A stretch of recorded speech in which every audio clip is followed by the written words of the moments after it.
Good morning, students. Today we are going to learn a new chapter named The Story of Louis Braille.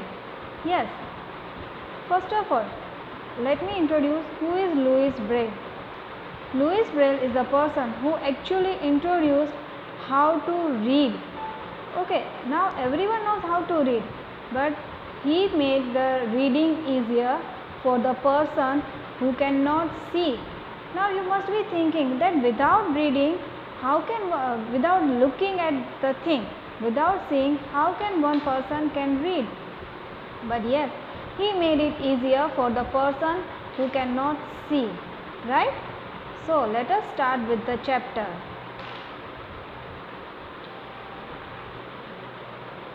यहाँ पर जो ये story दी गई है, यहाँ पर हमें बताया गया है अबाउट द लुइस ब्रेल, वो जो बिना देखे रीडिंग कर सकते हैं.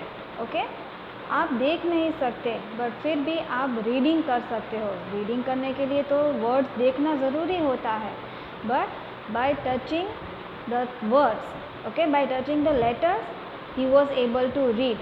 पर क्या उसने ये सब चीज़ें पहले से उसको आती थी? नहीं. He did the practice of it. He invented actually this thing. He was the inventor of this reading pattern. How? That we will study in this chapter. Before that, let us read what was there, what happened in his life, how he became blind. Okay, because he was not blind by birth. Earlier he was just a normal person as we are. Later on he became blind. So let us start the chapter. There was a time not long ago when most people thought that blind people could never learn to read. एक time की बात थी जब सब लोग ऐसा सोचते थे कि जो ब्लाइंड है, जो देख नहीं सकते, वो कभी कुछ रीड नहीं कर सकते. They are completely helpless. सब लोग ऐसा सोचते थे. People thought that the only way to read was to look at words with one's eyes. सभी लोग यही सोचते थे कि अगर आपको कुछ रीड करना हो तो उसके लिए आपको वो दिखाई देना चाहिए. आपको वो दिखाई देना चाहिए, आप उसे देख सकते हो तो ही कुछ रीड कर सकते हो. It should be visible. ये मेंटालिटी जो है सभी लोगों की, लुइस ब्रेल ने चेंज की. A young French boy name Louis Braille thought differently. वो सबसे अलग सोचता था. He don't want to be dependent on anyone. Blind from the age of 3. yes students, he became blind from the age of 3. By birth he was not blind. young Louis desperately wanted to read. उसे reading करना बहुत अच्छा लगता था. desperately मतलब कि eagerly.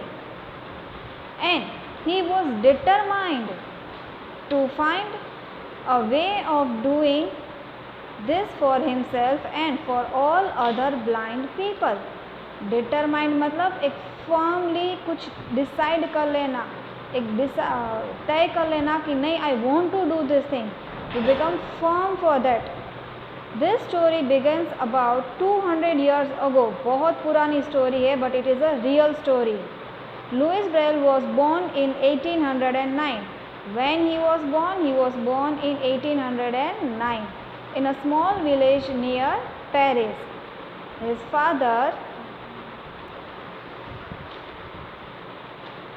father made leather goods to sell to other villages.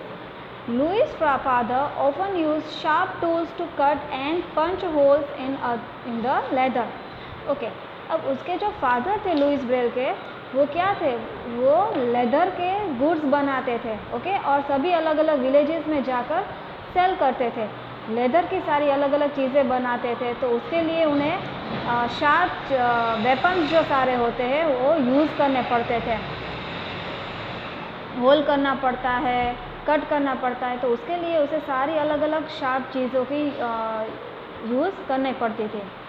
One day while playing with one of his father sharp tools. एक दिन रेगुलरली जैसे उसके फादर वर्क करने बैठते हैं, द सेम वे एक दिन जब उसके फादर वर्क कर रहे थे तो लुइस ब्रेल 3 साल का था. तब वो वहाँ पर बैठा था अपने फादर के साथ. Okay, and he was playing with that sharp tools, knife है या फिर ऐसी कोई चीज़ होगी जिससे वो खेल रहा था। आप कई बार खेलते हो तब आपके पेरेंट्स आपको मना करते हैं ना कि ये शार्प चीज़ों से नहीं खेलना चाहिए, फिर आपको पेंसिल या पेन जो होती है वो केयरफुली यूज़ करने के लिए बोलते हैं हम लोग। यस, क्यों? क्योंकि ये सारी चीज़ें जो होती है वो हमारे लिए हार्मफुल होती है।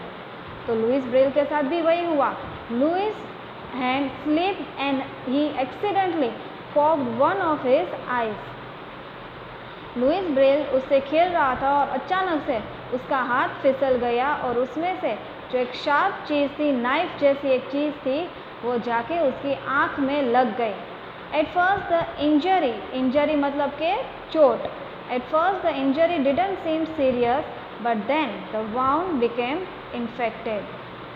शुरुआत में जब उसको चोट लगी तब वो चोट इतनी हैवी नहीं लग रही थी, इतना सीरियस नहीं लग रहा था, पर धीरे धीरे वो वाउंड मतलब कि वो जो घाव था वो बहुत ही बढ़ता गया और उससे उनको इन्फेक्शन लग गया। इन्फेक्शन मतलब कि जैसे हमें कुछ चोट लगती है या तो उसमें क्या होता है कि इन्फेक्शन लग जाता है, राइट? तो उसको भी ऐसे इन्फेक्शन लग गया, जर्म्स हो गए। Okay, a few days later young Louis lost sight in both his eyes. और थोड़े ही दिनों बाद क्या हुआ कि उनको देखना बंद हो गया कम्प्लीटली, उसको कुछ नहीं दिखाई देने लगा। The first few days after becoming blind were very hard but as the days went by, Louis learned to adapt and tried to lead an otherwise normal life.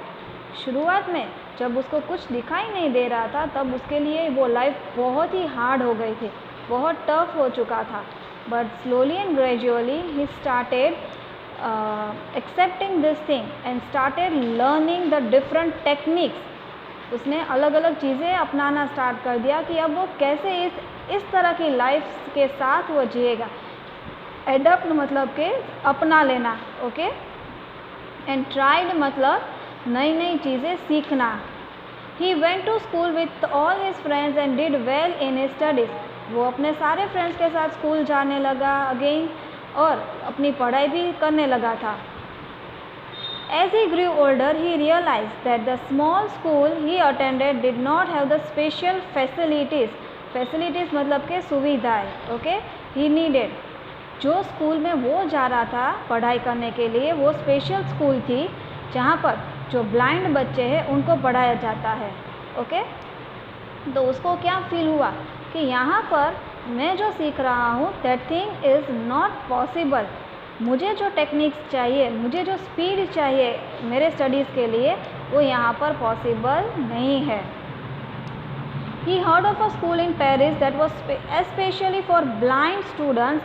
Louis joined this school to get a good education. फिर Louis ने क्या किया, फिर उसने Paris में एक school के बारे में सुना था, उसने वो स्कूल जाकर ज्वाइन की कि वहाँ से वो एजुकेशन लेगा। तो उसके बाद क्या हुआ, that thing we will study in the next part of this chapter. Okay, now students, do read this chapter till here once again, and the words which are with different color with this orange color are the key words of the chapter. Okay students, thank you.